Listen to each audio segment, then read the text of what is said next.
Hey, what's up you guys? Mando the Watch Guy here. Welcome back to my channel. If this is your first time here, feel free to subscribe for more watch content. Today we will be doing a Watch Gang unboxing, which Watch Gang, for those of you who don't know, I suspect a great many of you do know what Watch Gang is, but for those of you who don't know or are maybe investigating it, it's a subscription service that sends you watches every month, or in my case, every 3 months, from different tiers. So there's the original tier, which is $50, the black tier, which I pertain to, which is $100, and the platinum tier, that is $300. Now, I have stated in the past that I think that Watch Gang is really fun and a really fun subscription service to be a part of.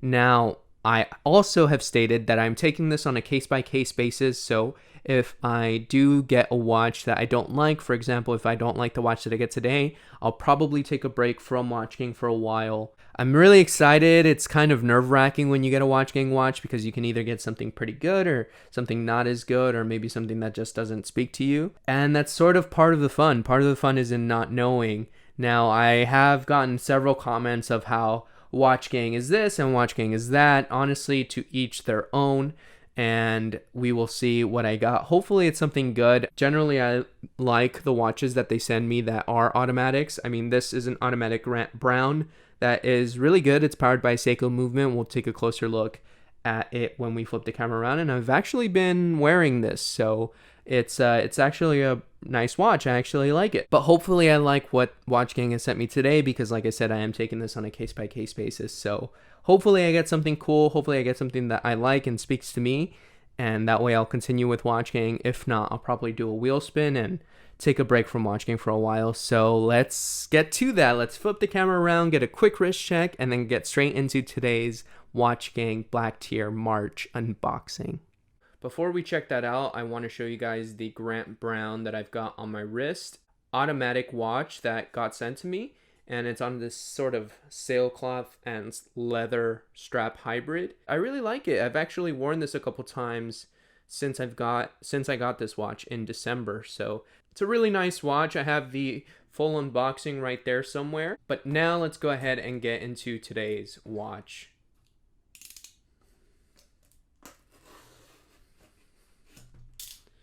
So I'm really excited and nervous about this.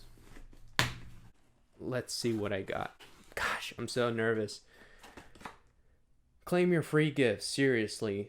Oh, cool. I guess I get some free points, so there we go. And let's move the packaging out. It is a very heavy box as well. I did want to document that it's really heavy. They wrapped the entire thing. Okay. So I'm happy because it's not a Cellhor or Cellucor or something like that, and it's not an infrared. Now, I am a little weirded out or nervous because I have also not heard of this brand. So Corteber, something like that. So let's go ahead and move this out of the way. And yeah, interesting packaging. Some thought actually did go into the packaging of this, so that's pretty cool. Sort of this canvas style box with the watch's logo right there, their serial number. It doesn't say made in China, so that's pretty cool. Or at least not yet. Maybe it does somewhere inside. Yeah, it doesn't. So it's just the model number. Navy blue box that says Cortebert. The accent is on the E, so that one has the emphasis, I think. So it's Cortebert. It sounds French, so we will see. Pretty cool box. It doesn't feel cheap. It's not beat up, so that's nice. Let's get into this guy. International warranty. Gonna go ahead and open this. So we got the instruction manual, and a Watch Gang special is the unsigned warranty card. That's a Watch Gang special right there. Now let's go ahead and take a look at this watch. So we'll lift that. So it's a chronograph. It's a quartz chronograph, which I don't mind too bad. Let's get a closer look. It's not too bad looking. It's got this sort of tachymeter style outer bezel. It's a metal bezel, so sort of akin to the old school Daytonas, the discontinued Daytonas with the metal bezels. Not too bad. Not too bad, I'll be honest. Let's take a look. I'm going to remove that. Let's go ahead and remove it off the pillow. So it is a machined clasp, which is pretty nice. You get the double security pushers right there. Clasp feels really solid. Got it. So this is for an inner rotating bezel. It's not a helium escape valve, so that's pretty cool. It looks like a very busy chronograph, so there's a lot going on. So you can see the increments going on 5 on most of the indices. It does stop once you get to the Cordair logo on the 3 o'clock. You get the date at the 4:30, and then 25, 35, 40, 50, 55, and then 5 right there. Interesting quartz chronograph piece, guys. I don't think it looks too bad. You can see the blue anti-reflective coating on there. You do get some detailing on the back here. Cordair Elevation. So that might be the name of this particular piece. Water resistant to 100 meters, all stainless steel chronograph movement. It doesn't say sapphire crystal, so I'm going to bet that this isn't a sapphire crystal, which is a shame.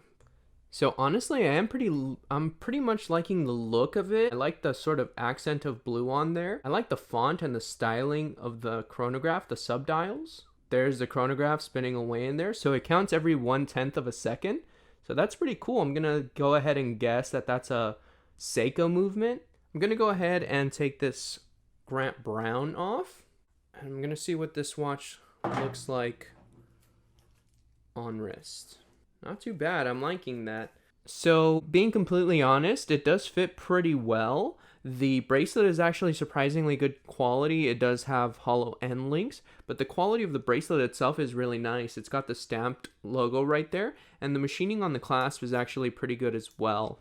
Now, overall on wrist, it does fit pretty nicely. It is a little bit bigger, but it's nice and thin, and it covers the entirety of my wrist. So it is a little bit bigger, but it's a racing style chronograph, so I think that was sort of the point. The closer we look at the dial, the more you see the layer and the details on this dial. Especially that top subdial has like screwed in elements to it, and the overall styling is meant to be sort of this racing style chronograph, which I think is pretty cool. It's a pretty cool chronograph.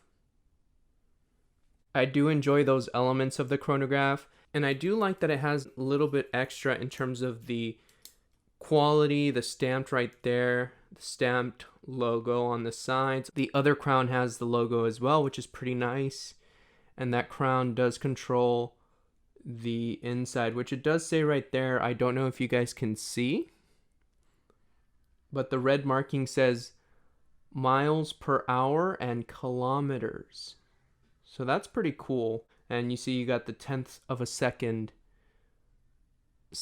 hand spinning away there at the 12 o'clock, seconds that have gone by on the chronograph at the 6 o'clock, and minutes that have passed by at the 9 o'clock. It's a pretty cool watch overall. It reminds me of something like Citizen would make with its own kind of unique design language. So there you have it, the Cordair Elevation. Maybe that's the name of this watch. Pretty interesting. What do you guys think about it? Let me know in the comment section down below. I will show you guys the lume on this watch, and then we will get on to my final thoughts. So guys, there is the lume on this Cordair watch. As you guys can see, you do get a fair amount of lume on the applied indices as well as on the hour and the minute hand, and the tiny second hand taking away this quartz movement here. And so it is a pretty fair amount of lume, I will give it that. So you can pretty much see the time in the dark. Now, how long will this lume last is another question, but as you guys can see right off the bat, it is not bad lume at all.